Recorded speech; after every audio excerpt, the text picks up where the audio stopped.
Welcome to Trina's Treasure Chest.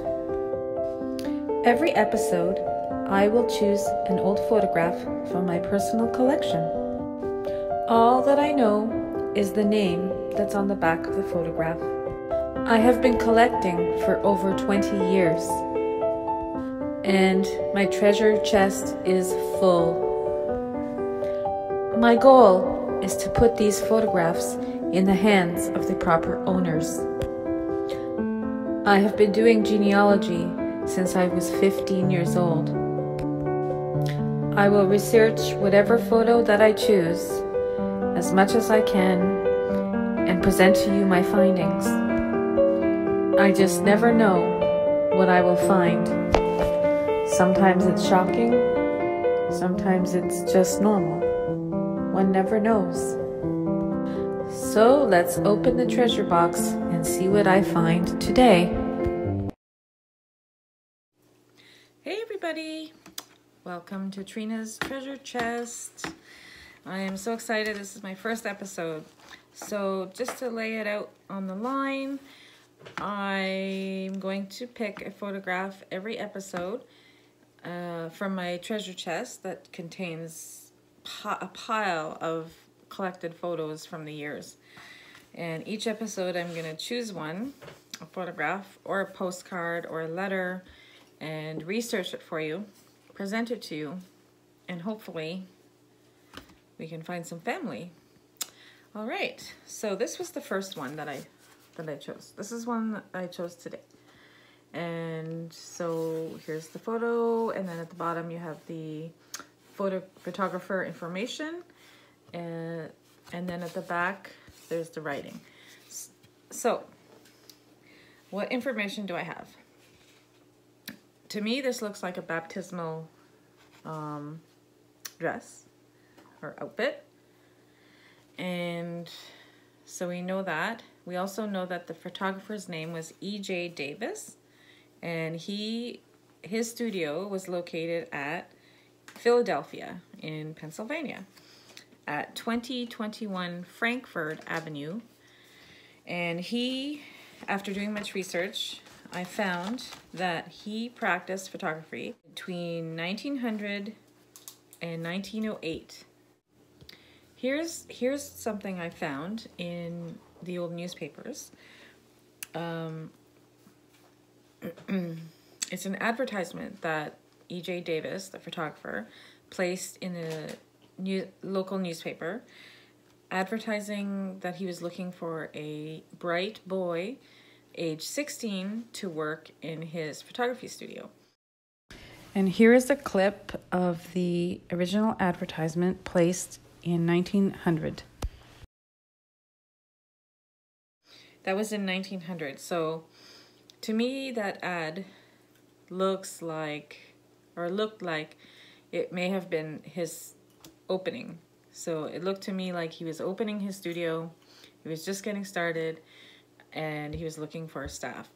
I mean, we can assume that maybe he had staff before and he was looking for a replacement, but my gut is that he practiced at 2021 Frankfurt Avenue between 1900 and 1908.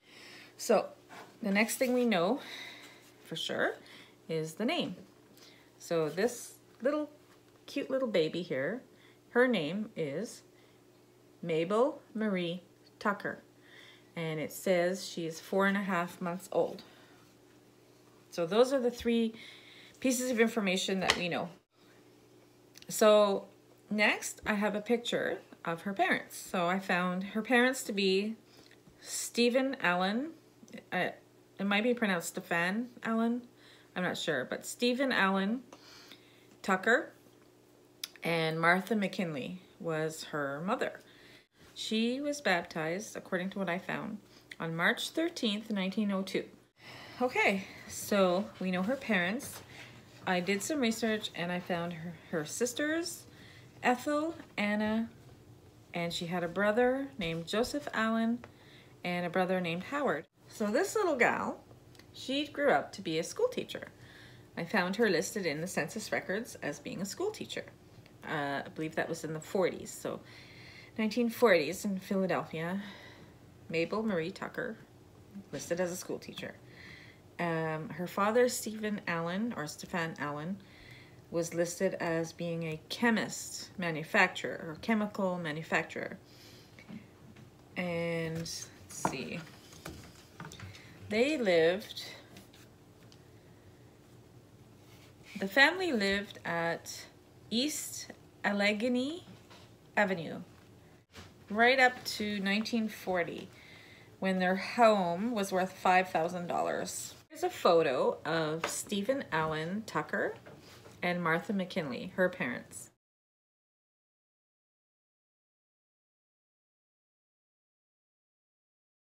And here's a photo of Stephen Allen, her father. So here's a picture of Mabel Marie Tucker as a adult, and this is the time when she was a school teacher. So Mabel Marie had sisters and brothers. We have what I was able to find just on Ancestry. Let's see, Ethel Tucker.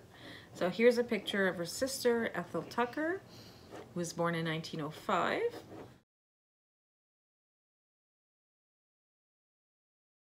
And here's a picture of her sister, Anna Ruth Tucker, who was born in 1907.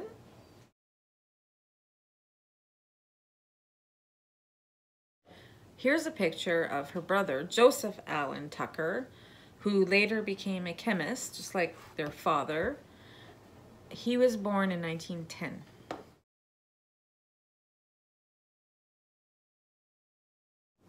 And last but not least, here's a picture of her brother, Howard Earl Tucker.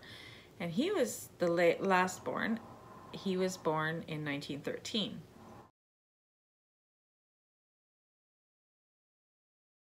Here's a picture I found of James Henry McKinley, which is Martha McKinley's father. So that would be Mabel Marie's grandfather. And he was born in Pennsylvania as well. So they have been in Pennsylvania for a couple generations at least, from what I find. And here's a picture of Anne Williamson, who was Mabel Marie Tucker's grandmother.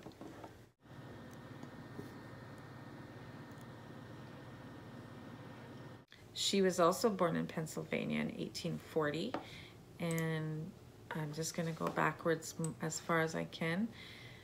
Here's a picture, okay, here's a picture of William Williamson, and he was born in Northern Ireland.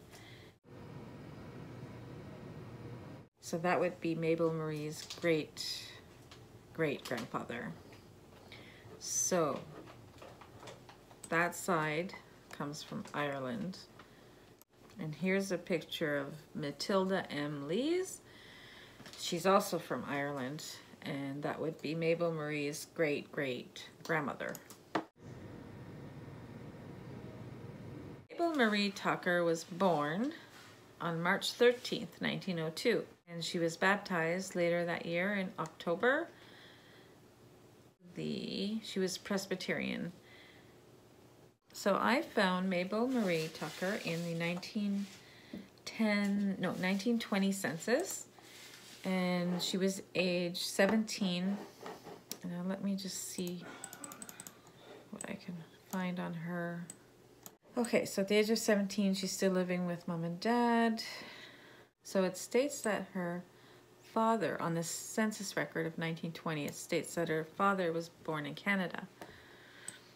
But from the other sources, it says that he was born in Pennsylvania.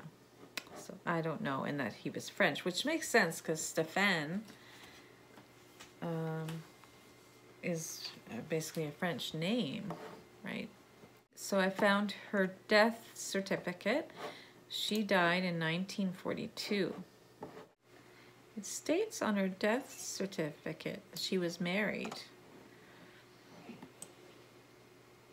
So she was aged 40 when she passed. And her occupation it's funny, it's listed as domestic. So maybe she was retired from being teacher. She's actually buried at Eden Cemetery in Philadelphia. Now let's see, what did she die of? Cerebral hemorrhage. And she died at the Philadelphia General Hospital. I think that wraps it up for this photo. If you have any connection to Mabel, please comment below and be sure to subscribe, because I'm going to be pulling out so many pictures and postcards and letters in the next few months and on, so you don't want to miss out. If there is somebody out there that is connected to this photo, I would love to pass it on to them. However, I don't want to just pass it on to anyone, so I will be selling these. I mean, I could give it away, but I'd rather sell it to make sure that it goes to the proper family, because there's a lot of people out there that would just take advantage of this, right? So if you have a connection, you can email me or comment below. Comment below or email me at ancestrallegends@gmail.com, and I will post the email in the description for you. So that wraps it up today. I hope you enjoyed Trina's treasure chest, and next time, let's see what I pull out. Have a good day.